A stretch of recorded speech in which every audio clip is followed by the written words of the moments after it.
All right. Hi, everybody. Thanks for joining today. Since we have a relatively manageable size group here, why don't we go around and do some quick introductions where everyone's from, if this is your first summit, why you're interested in this work.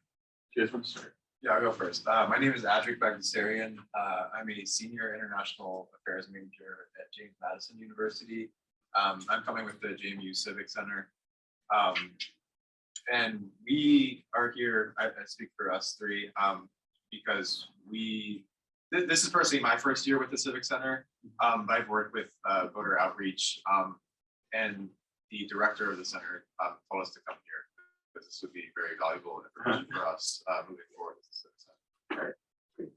I'm Alex Donlin. I'm with the Center of City Engagement for JMU as well. I also work with the Campus Vote Project for JMU. And like you said, we're just here to gain more perspectives on how we can. I'm Aaron Baughman. I'm a senior philosophy and budget major at JMU, also with the Center of Engagement there. And I'm involved with the center to hopefully be able to create more productive engagement. I'm Pat Fahey, co-president of League of Women Voters at Fairfax, and we have used your stuff for our voter registration efforts and our voter education efforts with our, we do a lot of high school voter registration, and we are starting now to go into our local community college in George Mason University. Great, thanks for being here.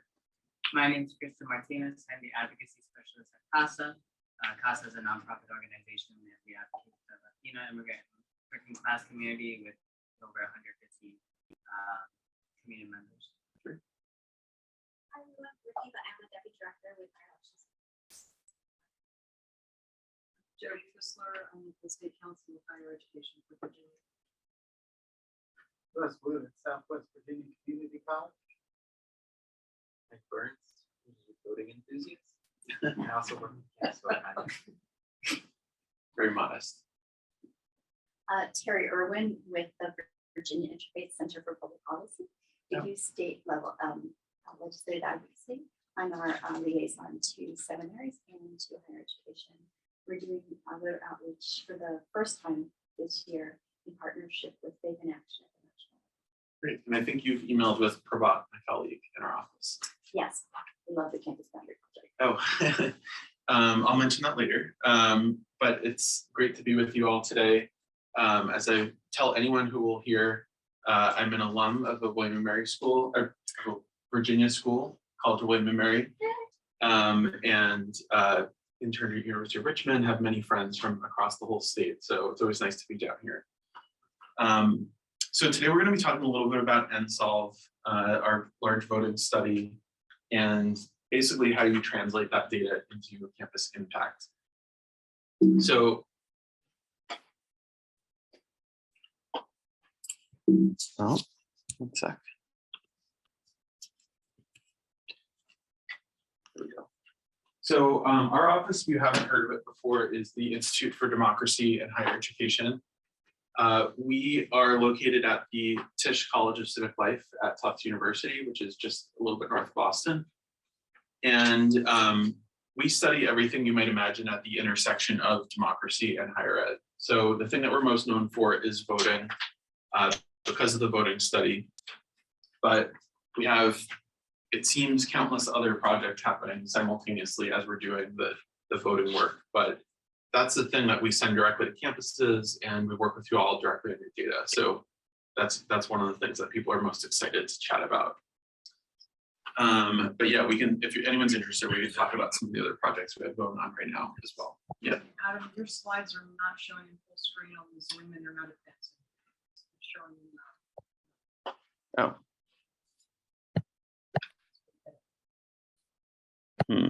Okay. Well, does it show it now? No, it's still showing in the edit mode. Did you do share full screen or just share the?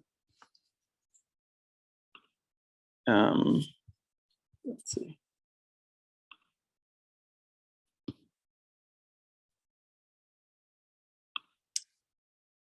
We'll share, try that again. It's showing now, okay. So one of the things that comes up, I apologize, we're gonna have to just live with the presenter mode I here. think you can probably change it there now too, because it should be, I think it's okay. Okay, Sorry. that's okay. Here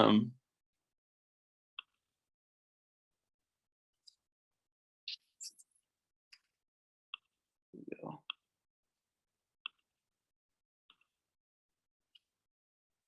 Is it now? Well, now we're, so. If you could go back to what it was, I'm so sorry. Oh, that's okay. Try that one more time.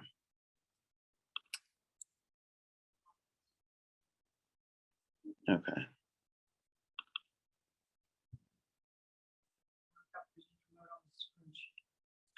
That's, I think I think there's just too many screens happening here is the problem. we can see it on, we can see it on Zoom. So. Okay. All right. So one of the things that comes up a lot of times when we're in audience with audiences like this is some pushback around the term democracy and questions of, do we have a democracy? Is democracy the right system? Things like that. So one of the caveats that I like to offer when I start is to say that when we mention democracy, and when I say it, especially today, we're talking about an aspirational vision of what democracy could be and what we're striving for. So you will see soon, one of the projects we're working on is an update to this, but this still generally covers a concept of what we're thinking about when we think about what democracy means and what it could be. So it's one that's participatory, equitable, representational, that the populace is educated and informed, and that there's effective government. So you might imagine, okay, yeah, we don't necessarily have this vision right now. So like I said, the voting study is the thing that you're most likely familiar with. We consider NSLVE to be the only objective measure of college student civic participation. It's a free service for campuses. It's now basically in its 10th year. The study actually predates our office. It started as a project at Circle, which is studies youth participation at Tufts, and IDHE spun off of Circle about a year or two after the study launched. So for every federal election year, the year after that, we will send out reports to campuses, giving them specific information. And then we put out a national report for the last 3 years, and we'll do one for 2022 as well. For us, NSLVE is also a database for research. And when you combine all of those campus figures and think about kind of what it looks like at the national level, that's where you start seeing some really interesting trends. And it's not just about one school's particular context, but you can kind of remix the data a little bit and figure out what's happening nationally or regionally. As of the last sending out of campus reports, we were exactly at 1,200 schools participated, which is a great success story for us, something we're very excited about. When the study started, we weren't really sure if it was even something that would be possible mathematically to do, or with like some of the logistics of it.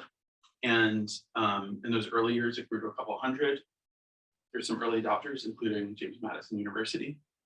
And in the years that followed, it continued to grow. So 1,200 is pretty good when you consider that in the US, there's like a little over 4,000 schools total. And of the schools that we have most of the large ones. So over 10 million college students represented per election year. And that's out of around 18 million nationally. So well over half. That's all 50 states plus DC. So how does NSLVE work? So schools already, most schools report enrollment data to something called the National Student Clearinghouse, which is a national nonprofit, and they do things around student success and enrollment data. And so what we do is we work with the clearinghouse, the colleges and universities themselves, and then an organization called L2. And L2, what they do is they do work around the public voter file. So if you've ever gotten something in the mail that says, you know that 4 out of 5 of your neighbors voted and you didn't, like one of those things, that's because it's public whether or not you voted. And those shame tactics are that data derives from the public file. It's not who you voted for or anything like that, but it is public whether or not you voted. So what we do is we work with the clearinghouse who has all the data, helps us do the match, and then they send us the anonymized file. So we don't know individual student level data, but we can tell you with specificity your campus's rates. And then iPads here, that's about the adjustment. So for schools that have maybe students that are ineligible to vote for one reason or another, we would do adjustments on your data. So we are rapidly closing in on, and in some cases really started, the 2022 midterm cycle. So we like to look back at the last comparable election. In 2018, this was kind of what we were looking at. So 99% of schools saw rate increases from 2014 to 2018, so between midterm elections. This red line right here, this represents no change. So that would be if a school had the same exact voting rate in 2014 compared to 2018. Only 10 schools went down from 14 to 18. And of those 10 schools, all of them had above averages for average rates in 2014. So it doesn't necessarily mean that they had like a bad year in 2018. They just had an abnormally high year in 2014.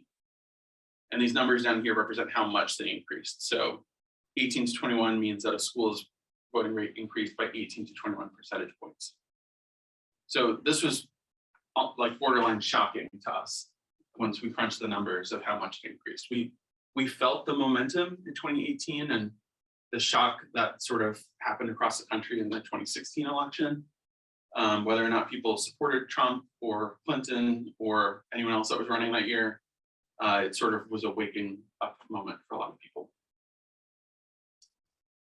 In 2018 also, you can take a look at nationally at the numbers. This is, we can get into this if you're curious, but the way that we do the numbers, we sometimes look at it at the institutional average level, and then sometimes just like the total student rate. If you want to just think about all students, it was around 40% of students voted in 2018. And in 2014, it was under 20%.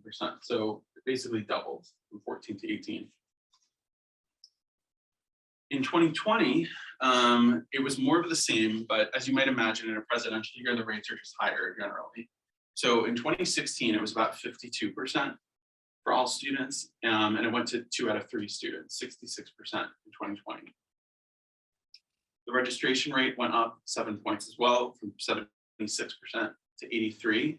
And one of the things that we really, really try to hammer home to campuses is this number yield rate. So 4 out of 5 students, this means that 4 out of 5 students that registered actually showed up to vote. Yeah. When you send out the data, do you also have context for why that data matters based on previous voting cycle? Different attitudes towards voting? So for the campuses, you mean? So one of the things that we did the last cycle is we added a bit more text to add a little bit of context to the numbers. When the study started, like I said, it's a pretty complicated thing to run. And all our team really had capacity for was to create very bare bones charts for everything. So that was a goal of ours. And with the 2020 reports, we definitely added more. But in 2017, with our national reports, that's where we really wanted to offer it. So that's why we send both a lot of times at the same moment. So if we send you your campus report, you usually get a link to the national report. And when you get the national report, we'll often say, you know, find your campus report. If you can't, let us know. Because that context around it is often contained in the national numbers, but it's a little bit harder to show on the campus reports just because there's 1,200 of them. So there's different reasons for why these different things would happen. But we heavily encourage schools to reach out to us with questions on it. And then when we try to point out things that are applicable across all schools where we can. If that makes sense. So I was mentioning this yield rate. So at your schools, like one of the things that has happened for decades, probably on pretty much every campus, is voter registration drives. It's a thing that makes sense. It's a requirement of schools to provide some of those opportunities. And there's a lot of money in the space around getting students registered.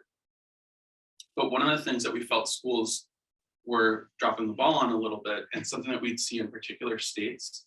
So for instance, at I think it was a 2018 Texas voter summit I was at, we were going through their state data, and they were above average with registration, but below average with turnout. And it was because students were registering, but then they weren't actually casting a vote when the time came. And again, there's like many reasons for why that could be. It could be complicated to actually cast a vote. Student may not know how to do it. They may have the wrong polling place in mind of where they go to vote. But we felt like that there needs to be increased attention to that.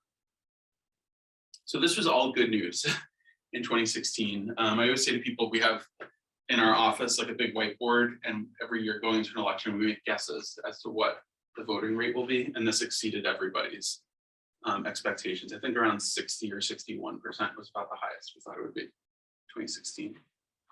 66% is just about what the national rate was for everybody, and students traditionally vote at a lower rate, as do young people generally.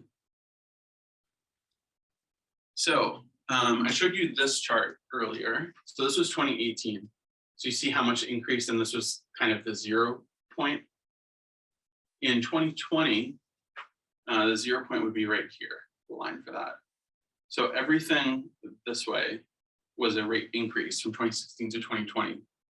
Now, like I said, in 2016, the voting rate was 52%. So the 2014 to 2018, it makes sense. The first rate going up, you're only up from like 19 percentage points, basically, on average. 2016 to 2020, like this was going up from 52%. So over half of students were already voting, and yet there's still, we saw all these huge increases here. So 97% of campuses total increase. One school over 36%. But it's pretty amazing to see the distribution of this as well. So where did those students come from? This was about, this is one of my favorite graphics actually, because what you see here, up here is students that didn't register to vote, about a quarter, about another quarter registered but then didn't vote, and then about half voted. In 2020, that dropped to 17% didn't register and then 17% didn't vote. And those numbers dropped because this one went up. So you see right here is students basically started moving from didn't register or registered and didn't vote into this voting category. Yeah. So that so it's not. No, got it. You sure? Yeah. Okay. And then one of the last things I'll highlight here from 2020, because I just think that this is one of the, there's certain things where people are like, is this a trend or is this kind of a one-off thing? This is one of the things I'm very hopeful is the start of a trend, which is that students 18 to 21 topped older students. So one thing you may have heard me say in the past, or someone else from our office, or one of our peer offices or partners, is that voting is habit forming, which basically is our shortcut way of saying, if you vote once, you're much more likely to vote again in a later election. Again, many reasons for that. One of which is that once you register to vote, you enter into the system, you become classified as a likely voter by campaigns. You're more likely to be contacted by a campaign. And you've also gone through the logistics of casting a vote. So for some people, that is a barrier, that they're like intimidated or they don't know how to vote. But once you voted once, you're more likely to do it again. And so you'll often hear that like older populations vote in higher numbers, and that's part of the case for that. Yeah. Do you get a chance to go back and study the top performing schools and see how did you do 36% when the average was not anywhere near that? Yep. So I'll get into that later, but I will say that one of the studies that we're doing right now, like I said, we have a lot of projects going on. One of the ones that we're just now finishing our analysis on is we did we're doing in-depth case studies of schools that closed equity gaps. So schools that based on their demographics on campus,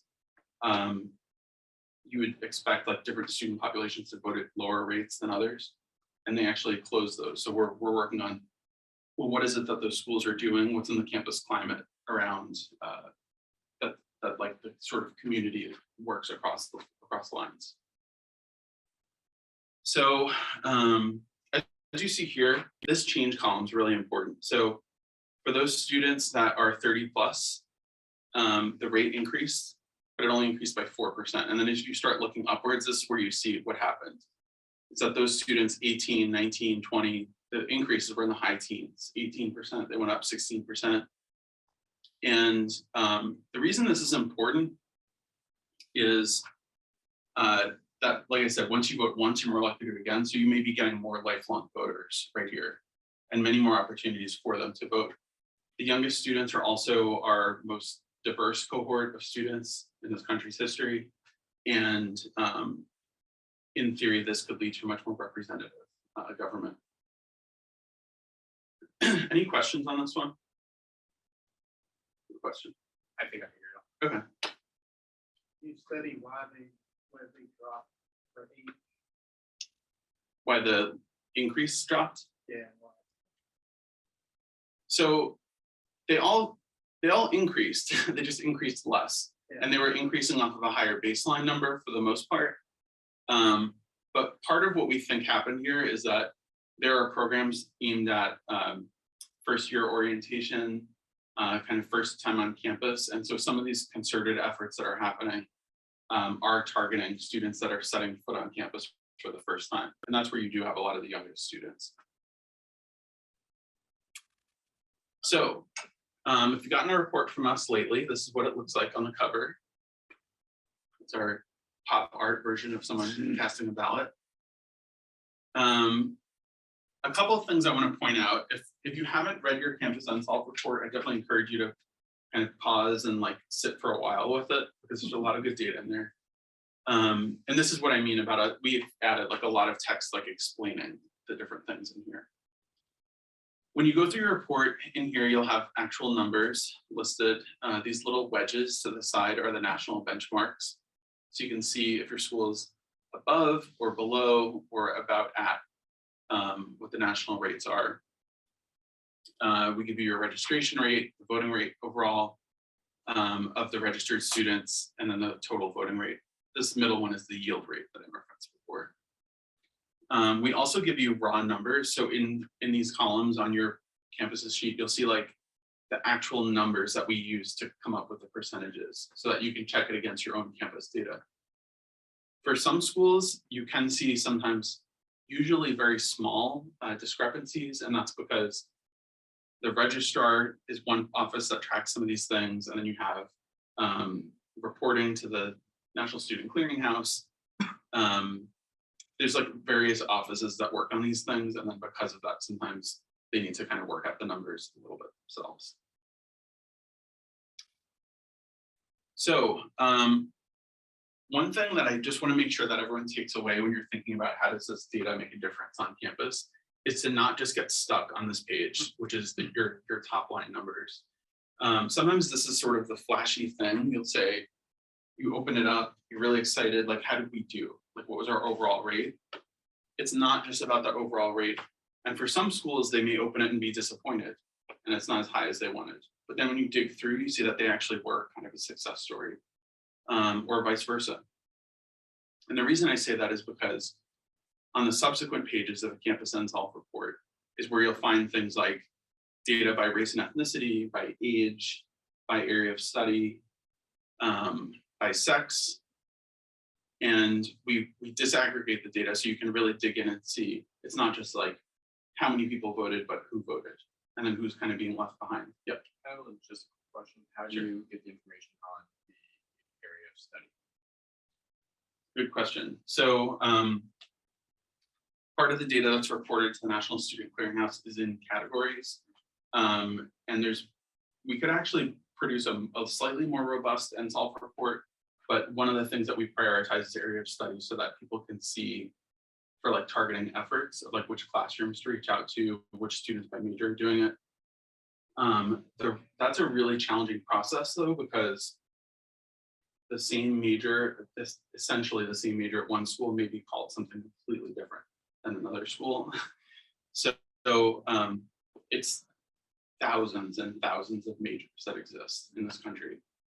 So what we do is, I think we actually have a document up on our website where you can read like some of the specifics about it, but we do our best to kind of create clusters that fall into generally like political science, mathematics.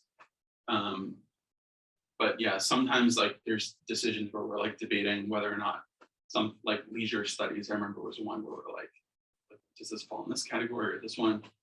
At William and Mary, remember we had like a kinesiology major. That's something completely different than another school. So one thing I'll note also is we have a lot of schools in the study, and at the moment we have 4 people on staff at IDHE. We have 1 person who's our data manager for the 10 million plus students per election year. We have 1 person who manages our contacts for all the schools, and at every single school that's an NSLVE, 3 people receive an NSLVE report. So it's the president's office, the director of institutional research, and then a 3rd person that the school designates. So at like a JMU, it might be the director of JMU Civic, or it might be a faculty member. Like I think at Piedmont, Virginia Community College, it's the faculty member is a report recipient. So we have 1 person who manages all those contacts and like the people that switch jobs, you have to like update all that. And then there's our founding director and myself are the 2 people that handle like most everything else on the team. And then we have people that we bring on part-time for stuff. So all that being said, we do our best to be resources for when schools reach out to us. But if you do have questions, you can certainly come to us and say, I have a question about my campus report, and you can shoot us an email and we can work it out with you. We also do webinars from time to time, and we have 2 coming up because we just resent out these reports to all campuses. So you have your campus report. What do you do with it? So here are some of our recommendations. One is to lean on our election imperative series, which I'll mention in a moment. That's our data-backed recommendations for practice.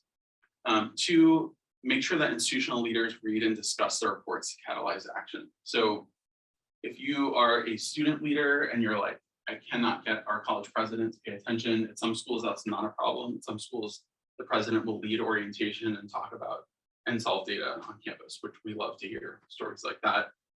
But try to find your sphere of influence, try to find the champions on your campus, whether it's a faculty member, someone in student affairs, or a student leader, maybe student government, can sometimes help get in front of people on campus that control resources. We always recommend to campuses that they create and charge a coalition, which is for voting plus, meaning sometimes an election season is the thing that gets people to action and to think about these things. It puts the spotlight on it, but this should be a year-round project, and it should be a coalition that's standing. It should be in 2023 as aggressive as 2024. Connect voting with student political learning, discourse, inclusion, and agency and leadership. It's not just about voting for us. I think a lot of times people think that we're just like voting nerds in our office, and I guess to some extent we are, but for us, this is about learning. This like voting is sort of one measure of if this learning is happening on campus, and then if students are engaged in the process. Students should be trained in the art of political discussion with centering of inclusion in that work. We have many resources available on our website as well for free. Display the data. So this is up to the schools themselves and the report recipients, whether or not you want to share your data publicly, but we certainly encourage schools to do this. If you don't put the data out there, people can't act on it. One of the reasons that we moved to having 3 report recipients is that there's a little bit of peer pressure to share it. If you send the report to one person on campus, then there's a good chance that that person will maybe open it once and then just kind of let it sit in like a digital file somewhere. But when 3 people are getting it, then it's kind of like, all right, everyone's sort of looking around at each other like, I guess we should share this. Thankfully, the last 2 elections have had a lot of good news for schools. So not only have schools publicly posted their data, but they've put out press releases and gotten some media coverage for it. Share the reports with faculty across disciplines, diverse student groups, train faculty on this. Sometimes you might assume like, oh, this is just happening in political science, or if there's like a civic engagement area of campus. Some of our favorite stories are when the mathematics faculty get involved, or various STEM fields, business. Those are some of the majors where the voting rates are a little bit lower. But we feel that every discipline has a public purpose. So that's why this is important for everybody on campus. Identify and focus on students with low voting rates. This is what I was saying before about not focusing just on the top number. Dig through the report and you may notice, oh, there's a lot of students in this major and they're voting at 10 percentage points below our campus average. Why is that happening? In our national reports, you can flip through and see each year we have 4 campuses that we highlight some innovative practices and interesting takeaways. At one, there was a story that we did a little interview with them, and that was like sort of the centerpiece of their strategy on campus. Was they were finding which major had the lowest voting rates, and they would go approach faculty members and get sometimes 5 minutes, sometimes a half an hour in class to talk to the students about this and say, you know, you guys are voting at the lowest rates on campus or 10 points below the average. And faculty members were pretty receptive, especially when you use the numbers to build your argument. Then there's sort of an empirical approach that you're bringing to the classroom. You can generate a report card, think about like, how are we doing as a campus? And of course, you can bring us in to help get you unstuck. Like I said, just reach out to us. I'm going to skip past this for today. And since I mentioned earlier, like the campus climate work, I want to just make note of this. So when the reports first started coming out, there's a lot of schools that will, you know, have historically said we're a very civically engaged campus. Some of those schools were the ones that were most reluctant to join NSLVE because they only had something to lose, nothing really to gain. They felt like we already have a good reputation on this. If we find out the numbers, maybe we did badly. So shame on them. And shame them we did on phone calls with them. And we pretty much got all those schools to join at some point in the study. And once we had kind of this national look, we were able to say, all right, based on all the factors that we can control for, which schools are doing better than you'd expect and which schools are doing worse. Over the years, we've done several waves of research on this. Like I said, the one that we're currently doing is around equity gaps and which schools are closing them. But this allowed us to say, like, all right, so we went to these schools, we did interviews, focus groups, observations, a whole variety of qualitative data work that built off of our quant work. And we found 5 major themes. The one that we saw most often was pervasive political discussion. So at these schools that were exceeding our expectations, people were talking about political issues, things of public interest, openly across campus. It wasn't just happening in the political science classroom. Diversity and equity were realized as part of practice and part of making for an excellent institution.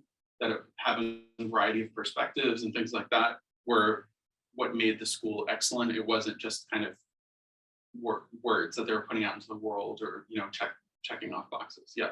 When you talk about the political discussions, is this student initiated, student led, or is it student sitting and hearing?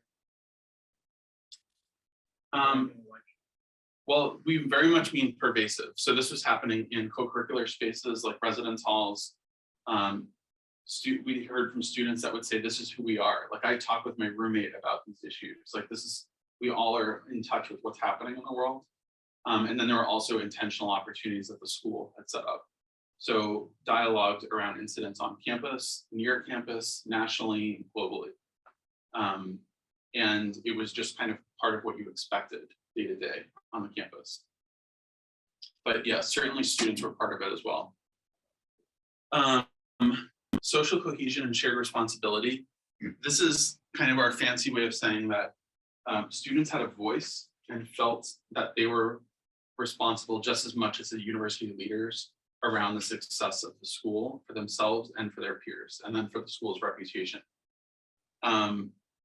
During this, we'd hear some comments like from administrators that would say, I don't choose a rug for like the student lounge, like in the student union without having student input on this, or let students sit on every single committee on campus. They have a voice.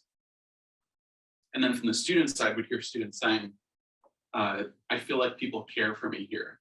There's like an ethos of that I'm part of something greater than myself at the school. We have an identity here.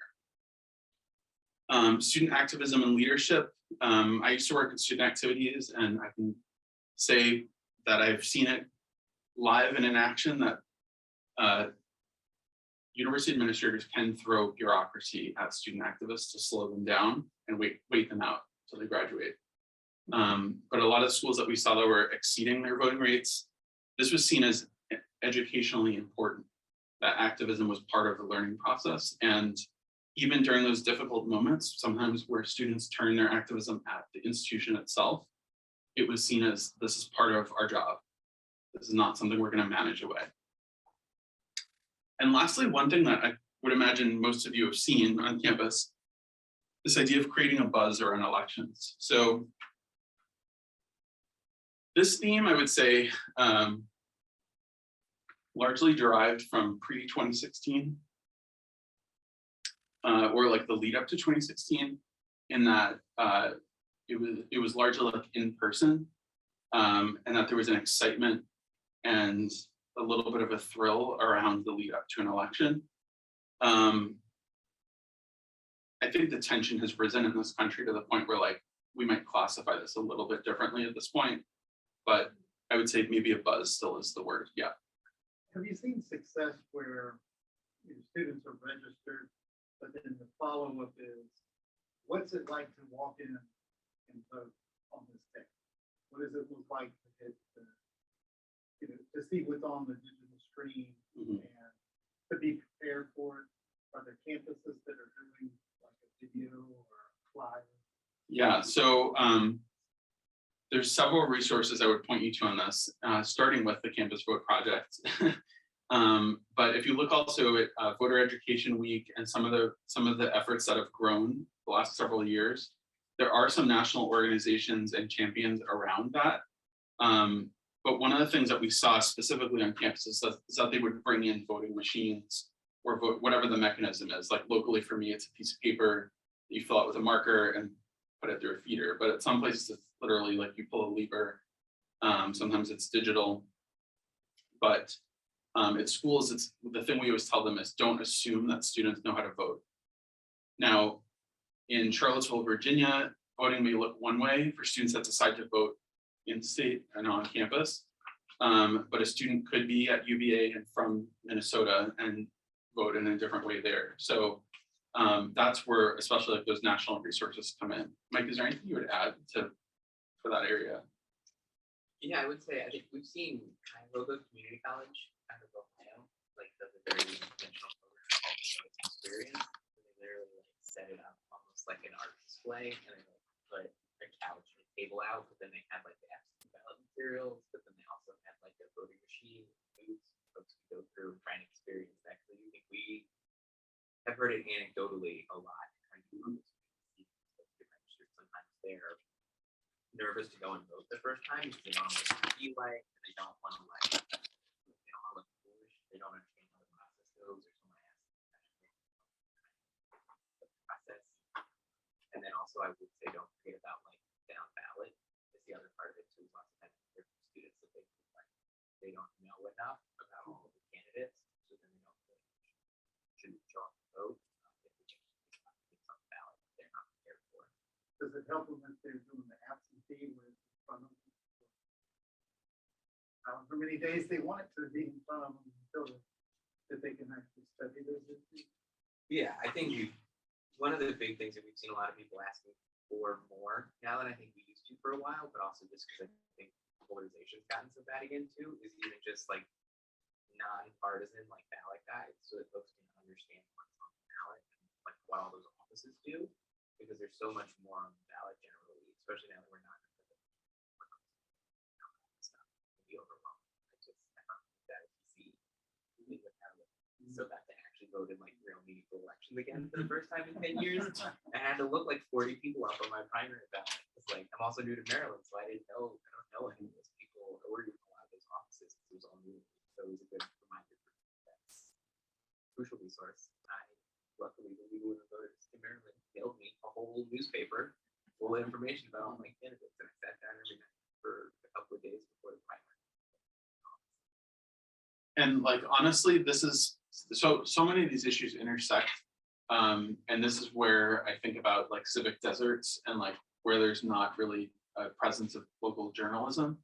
And it's one of a million reasons why it's really important to support local journalism, because that's often where you'll find some information on those things, unless you have a national or regional organization like League of Women Voters filling in the gaps for those things. Does it help these students if the representatives do like a Zoom call from campus? We're looking at doing Congress to campus. We're trying to get students to be maybe fulfilling the promise of doing the registration also. Yeah, I mean, I think we've seen some success stories for that, but it's like, it can look so different that it's hard to promise like this will make a difference. One of the schools that we highlighted in the 2018 report was at JMU.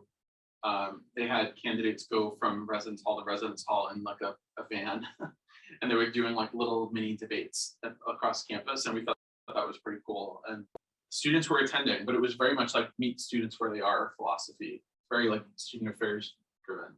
Do you guys have something? Yeah, quick question. So is there any reason to believe that some of the institutional disparities in voting percentage have to do with a like self-sorting of the kind of student that go to an institution? And if so, like how can we keep that in mind when interpreting the information?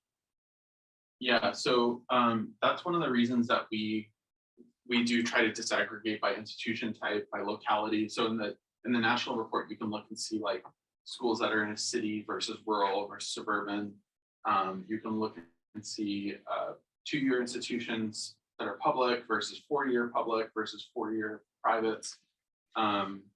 We try to give as much context as possible so that you can like kind of cross-cut the data and look at it and say, here are like how we would compare us to peer institutions.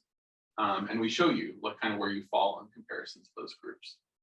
We also, when we have funding for it, do things like state reports, so that you can look in like the state of Virginia, that sort of thing. And it, unfortunately, like right now, because that takes time and resources from us, it's on an ad hoc basis. So sometimes we'll have someone from like the state of Minnesota, pretty much every cycle, one of the organizations there will reach out about producing a report for them. But our hope, my sort of dream for this, is to have a map on our website that you can click and get a state report for every state that we have enough data for, which is like 35 states or something we could technically produce a report for. And that's like where there's enough colleges and universities, and then we have enough like with the schools enrolled, and that's all. Yeah. Do you track the data and the difference between students on a piece of paper to do the registration versus the actual one? We're looking at turbo vote to see if we can get students. If there's a more trustworthy way to do that. Yeah, I'm a little biased. I know a lot of people that have worked on turbo vote over the years, and it's a tool that like does allow for like a nice level of tracking, so you can kind of see like what's happening. I don't think we have any data on like paper versus digital though, but we do have like method of voting for when it's reported in an area. I was just wondering if those who filled out, the digital way are more likely to be absentee votes. That may exist, but we don't do it for students. Mike, do you know if that exists? No. Yeah. Yeah, unfortunately, I feel like that's not really reported those places. In Yeah. Virginia, they don't record how you register. That, I mean, that may, as that increases, like that may Yeah. shift. So. Just a couple more things I want to get through because I think we're running out of time here. So earlier I mentioned to lean on our election imperatives reports. So we took the NSLVE data and then we went to the campuses and then we came away with those findings, those 5 themes for what we were seeing on schools that had extraordinarily high. And by the way, we did visit some extraordinarily low campuses and it sort of the inverse was true. It just is harder to get a school to say yes when you're telling them, wow, we're shocked at how bad your rates are. But what would happen is we would present those like an in-depth look at those findings, which you can read on our website. It's called Politics 365, if you Google it. And schools were saying, well, how do we become one of those schools? Like, how do we get to those themes? So we put together a report called Election Imperatives. The one with the purple cover is kind of our evergreen version of this. And there's 10 different recommendations. And it's like a digital resource with many, many links for each of those resources that you can click through and find organizations like the Campus Vote Project. If you're interested in like learning about, well, how do we join one of those voting challenges, like in the last recommendation around like creating a buzz around elections, you can learn more about like the All-In Challenge and organizations like that. And then we provide tons of tools around things like dialogue. Because like I said, we saw pervasive conversations across campus. So I would certainly recommend this. It's free. You just go to idhe.tufts.edu/election imperatives. But I can send that out afterwards if folks want. But in this, you'll see all those recommendations. And then in 2020, we were working on a new version of like a supplemental report for that. And we put out Election Imperatives 2020. This report, we wrote and rewrote several times because we started writing it to think about how has the pandemic affected this work leading up to the 2020 election. And then in summer 2020, the long overdue rise of attention around racial justice changed our thinking again. And we said, are we doing this in the right way? Is this an inclusive enough approach? And we thought critically about our work and tried to make that centered in this as well. For better or worse, in some cases better, in many cases worse, this report has turned out to be a bit evergreen as well. And so we certainly point folks to this one. In this report, there's an equity checklist, and we actually organize recommendations by area. So if you're a senior leader on campus, or if you're student facing or student yourself, or in the kind of academic area on campus, we have 2 pages of recommendations for each of those areas. And then we also have a bit around the context of the political moment that we find ourselves in. Like I said, we have an equity checklist for this work. So this is around things like you have your coalition on campus, look around the table, who's here, who's not here, what's the power dynamic at the table? Is like the university president there imposing their will on everybody else, or is there kind of a flat structure where everybody's voice is heard? Are the interventions that you're working on long-term? This first one I really like, which is just check in, like make sure people are doing okay instead of just kind of marching forward on everything. But yes, you can read much more about this in the report itself. And since today we're talking with a group that's a little more student focused, just some things I'll highlight.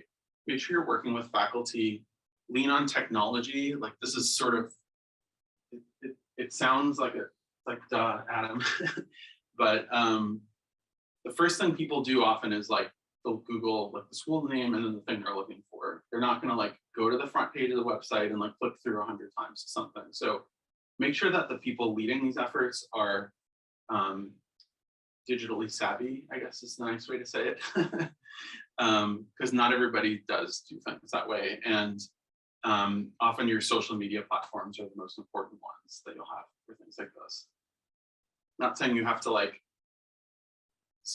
yeah, this is like old sounding, but like doesn't mean your school has to have like a TikTok dance or something. But it's like if you have your information going through like Instagram stories constantly, and you have someone who's good with creating like digital flyers and things like that, like you can really get much more traction that way and more attention. Like I said, on our website, there's tons of resources. So this guide, Talking Politics, harkens back to one of our recommendations in election imperatives, which is about talking politics across campus. You'll find many, many links and resources, including our own, within that report. And something we've talked about a bit is make sure that you're engaging faculty and students across disciplines, that it's not just confined to the usual suspects. And make sure that you're creating a buzz on campus and that you can kind of feel it when you're in election season. Our website is idhe.tufts.edu, and you can find many resources up there. And you can actually play with some of the data that I mentioned too. We have a few different data portals that we use through Tableau on there. And then this is our national report from 2020. You can read about the data. And like I said, I'd certainly encourage you to read some of the campus stories that we've highlighted, because that's where I think a lot of people get some ideas, even though they're sometimes campus specific and anecdotal. I always really like these stories because it may spark something in you where you say, oh, you know what, that's how we do registration on campus, or that's how we did COVID checks. This work can be integrated across campus in different ways. I also always put in a plug to follow us on Twitter. We share stories relating to these topics. This is where we share, like when we put things out, we're hiring for 3 positions right now, and we share the positions through there. Make sure you're on our mailing list if you're interested. And hopefully everyone in attendance today, their school is in NSLVE, but if not, you can always look it up on our website. And then if you have any questions, you can just email idhe@tufts.edu. Any other questions? I know we did some along the way. Is the slide about the increase in tuition, is that somewhere where we can find that? I didn't take a picture of it. Oh, yeah, that's in our national report. It's in the national. Yeah, and then there's like a lot of writing around it too, but the graphic is in there. Great. Mhm. Anyone else? You heard of student lyceum, where the students are discussing issues that actually work without disintegrating. Because of partisanship, you mean? Conspiracy theories. Yeah, so that's like a really big question. Meaning like, I would need much more like kind of context for like how to make adjustments to an event that you might want to do. But I will say that one of the things that we do is that has seemed to work, and that I did, it was like a month or 2 before the pandemic hit the United States, was at USF, which is located in a very big swing county, like in the Tampa area, Florida. And we do this thing called Pizza and Politics, which like the pizza draws in students, sometimes the politics. And the way that I tend to approach those things is I try to find an issue that cross cuts and creates strange bedfellows for the like people that may not always agree with each other. So one example would be like data privacy and like thinking about new technology, like your phone or some of the websites that people use regularly. Donald Trump and Elizabeth Warren agreed on a lot of issues around that. Or like Rand Paul will weigh in on privacy things sometimes. And we would kind of start on like specifically, like, how do you feel about traffic cameras? And like, you may have conservative or liberal students that really are like, I think those are necessary, or I hate those. And then you start having these, like, it's sort of, oh wait, I don't know where, it's not like an easy trigger to say like, oh, I'm with this team or that team on this issue. And then we start zooming out throughout the conversation to get more to like a policy level on it. With the understanding that if you look at like charts around this from like Pew Research Center on this, it's hard to find an issue that's not completely polarized and aligned with political parties these days, but they do exist. So that's one recommendation I would start with. And then once you get the dialogue going, that's where you can kind of expand from there. Do they often have someone from the college also there with the students just to watch? Yeah, and that goes back to the point about training faculty, staff, and students on dialogue. Because when you have that, it is a skill that you can develop. And oftentimes, if you look around your campus, there are people that have that training and are willing to train others. So we always say we do like a train the trainers model, where you have some experts that will create more experts on your campus. All right, I think we're at 4 o'clock, so thank you. Oh, Thank you. Mike. Thank you. Do you have your 2022 guess yet? Uh, For the whiteboard or? We haven't put it up yet. We usually do it. I can't remember if we did it before or after the election last time, but we were still low last time. I mean, I definitely think it'll be up from 2018, 40%. But the question is like, are we going to breach 50%? Will this start looking more like a presidential election year? Or is it going to be like 40% to 44%?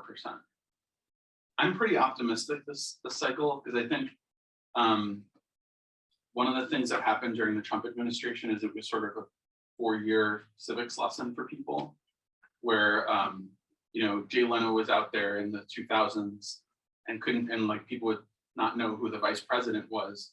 But during the Trump years, people knew who the attorney general was, they knew who the secretary of education was, they knew who the, you know, who's running the Department of Defense. And I think some of that attention has waned, but I think that some of it has persisted. And politics right now is a pop culture topic. So it's much harder to avoid than it was even 10 years ago. We'll see. If anyone has any guesses, feel free to shout them out or email them to us later. Optimistic ones only, please. All right, well, thank you. I think there's another session coming up, so. Right, like, we're all back.